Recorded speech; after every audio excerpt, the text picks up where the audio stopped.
Setiaga, Bapak Ibu dan saudara sekalian yang saya hormati. Secara etis saya salah ya, bukan saya salah ya. Semestinya setelah saya baru Pak Kristo.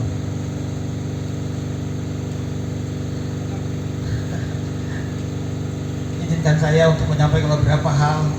Yang pertama yang berkaitan dengan mengapa kami Partai Kebangkitan Bangsa, Partai Nasdem dan PKS kompak untuk membuat pilihan dan keputusan memberikan dukungan kepada pasangan Simon Petrus Kemlasi dan Adrianus Garu. Bapak Ibu dan saudara sekalian, saya pegang mic dan kampanye seperti ini di kota ini sudah lebih dari hampir 31 tahun yang lalu.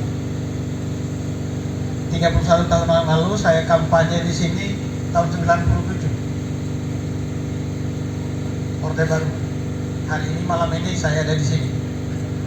Bapak Ibu dan saudara sekalian, Nusa Tenggara Timur hari ini penduduknya 5 juta sekian, tetapi penduduk yang miskin ada sejumlah 19,96%, setara dengan 1.141.010 orang.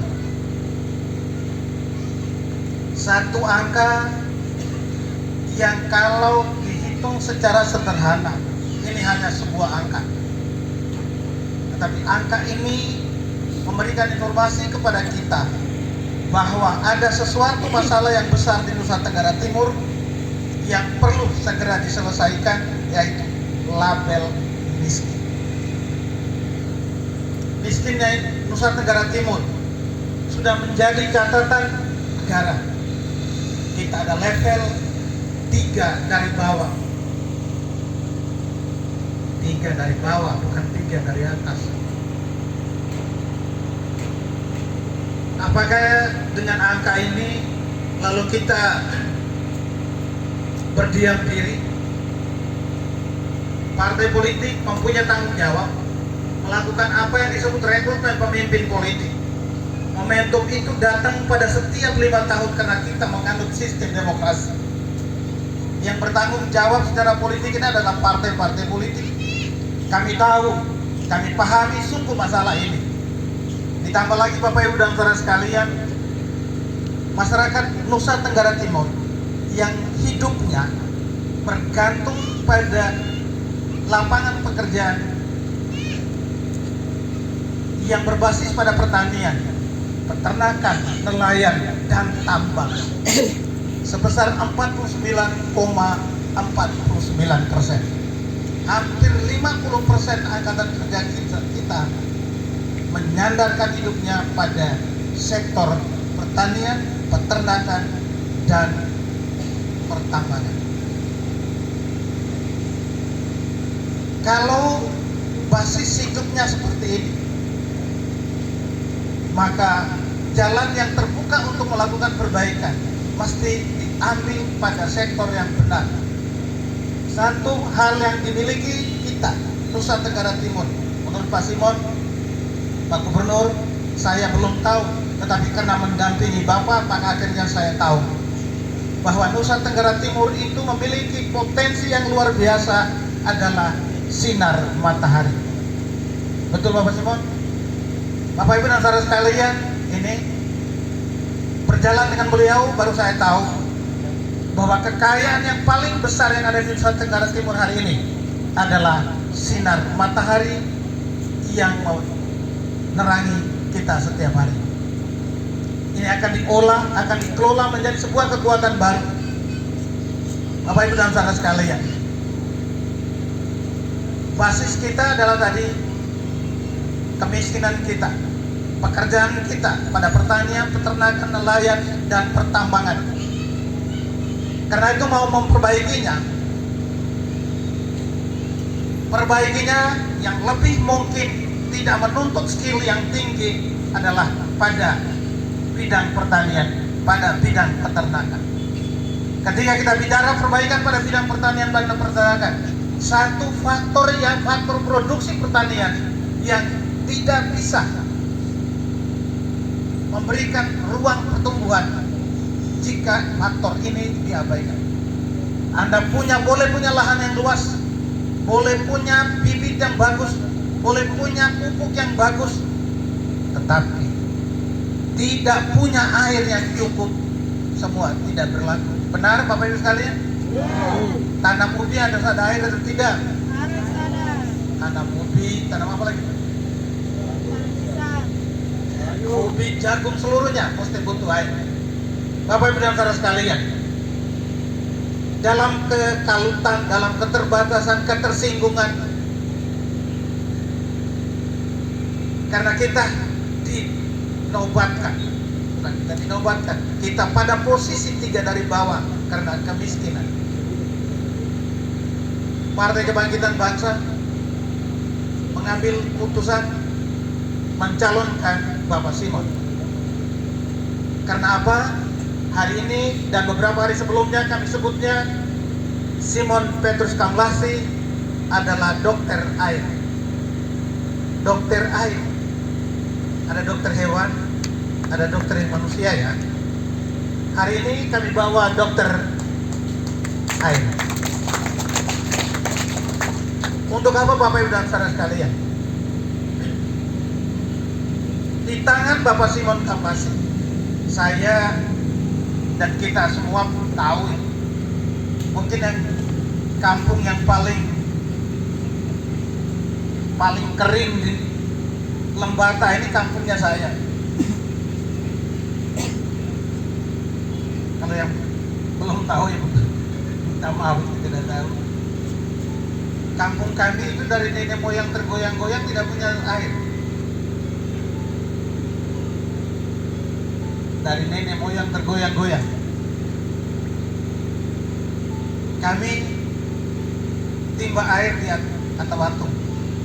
Kami mesti timba air di Lamawara. Untung ada Lamawara kasih kami air dan Atawatung kasih kami air. Kalau tidak kami pasti tidak bisa tumbuh seperti ini. Bapak Ibu dan saudara sekalian, karena air menjadi sebuah kebutuhan vital, faktor produksi, maka kita memutuskan Pak Simon untuk menjadi calon dengan harapan,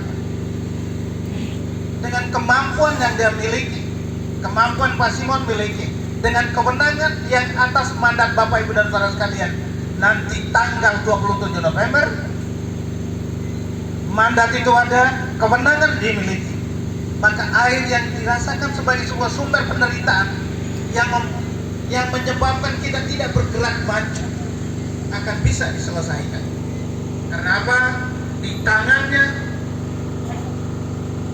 karena kemampuannya, tidak saja karena intelektualitasnya, tapi keahliannya yang dia miliki akan menjadi jalan untuk menyembuhkan, menyelesaikan permasalahan air, sehingga proses produksi pertanian dari hari ke hari dengan sendirinya perlahan tapi pasti akan terjadi peningkatan, sehingga kemiskinan kita di Nusa Tenggara Timur yang 19,96%,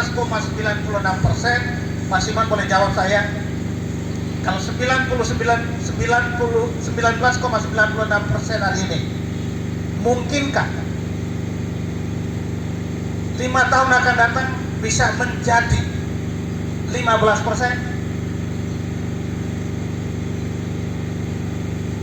Satu digit, saya minta.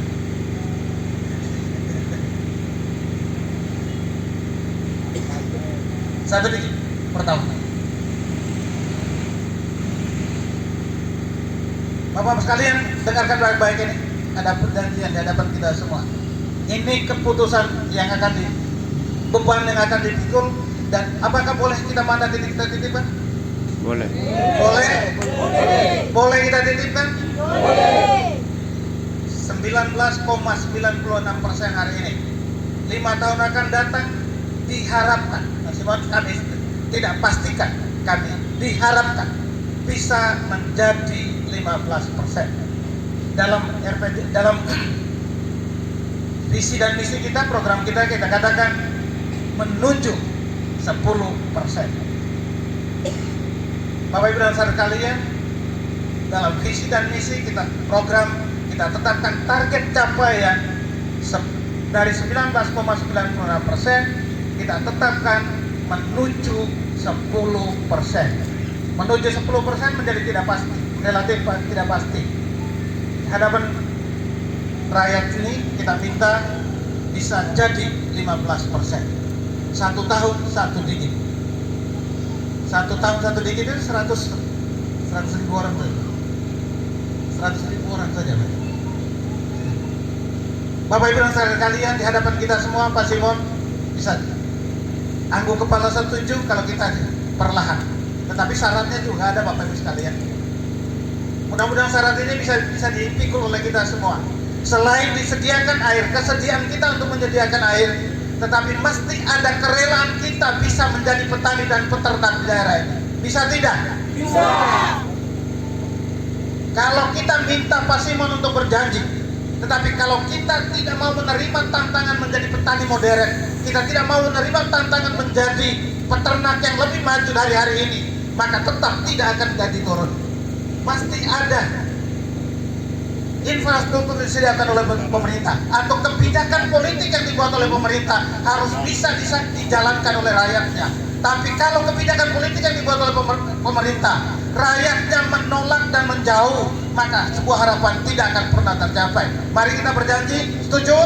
Setuju. Kalau Pak Simon minta bisa turun jadi 15, mari kita berjanji. Lahan kita masih banyak Bapak Ibu sekalian.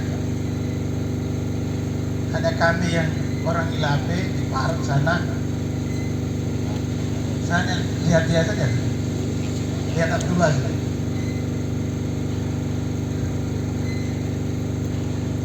Bisa tidak ke Abdullah? Bapak Ibu dan saudara sekalian, lahan kita, lahan tidur banyak. Tetapi kalau Pak Simon sudah menyediakan airnya, kita sendiri tidak mau jadi petani, sama saja. Tetapi saya sudah tahu, Pak Simon sudah sampaikan kepada kami, jelaskan di mana-mana, petani bukan seperti hari ini, tetapi petani yang naik kelas Bapak Ibu dan saudara sekalian. Petani naik kelas, bukan petani turun kelas. Petani naik kelas, Pak, bukan petani. Nanti Bapak yang jelaskan, bukan saya, karena saya tidak punya kompetensi untuk jelaskan itu.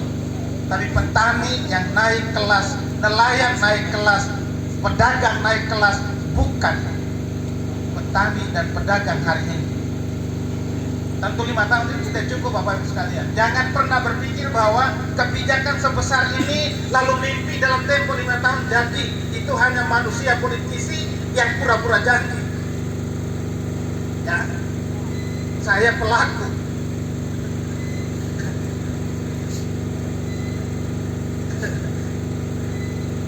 Mari, kalau pemimpin politiknya sudah mengambil kebijakan seperti itu, mari kita sambut, kita ikut berpartisipasi sehingga target-target capaian perbaikan hidup kita bisa lebih mungkin. Jangan sampai yang disebut tepuk sebelah tangan. Kebijakan pemerintah, rakyatnya minggir. Rakyatnya minta, pemerintahnya lari. Mesti tidak boleh tepuk sebelah tangan. Bapak Ibu dan saudara sekalian, harapan kita semua angka 19,96% secara perlahan kita turunkan menjadi 15% pada akhir masa jabatan Gubernur Nusa Tenggara Timur 2024-2029. Harapan ini tidak menjadi fakta manakala tanggal 27 November kepercayaan tidak diberikan. Saya tanya, pilih yang mana ini? Pilih 3? Saya minta Bapak Ibu dan saudara sekalian, katakanlah kepada sanak saudara kita yang tidak ada di sini bahwa di atas pundak Pak Simon Petrus Kablasi ada tanggung jawab yang besar. Tetapi tanggung jawab diterima bukan karena maunya sendiri, tapi dia mau menyerahkan, mengabdikan dirinya kepada rakyat. mau memperbaiki kita. Karena itu mari berikan dukungan. Kalau saya omong nanti bilang ini janji. Kalau janji kampanye, jual, tawarkan program. Jadi kalau Anda katakan bahwa politisi itu janji, memang harus mesti janji karena dia jual program. Saya ulangi, ada kata buruk di luar bahwa politisi itu janji omong kosong. Karena politisi itu mesti janji, karena dia berjanji kepada rakyat tentang apa yang dia lakukan. Kalau tidak janji, lalu apa?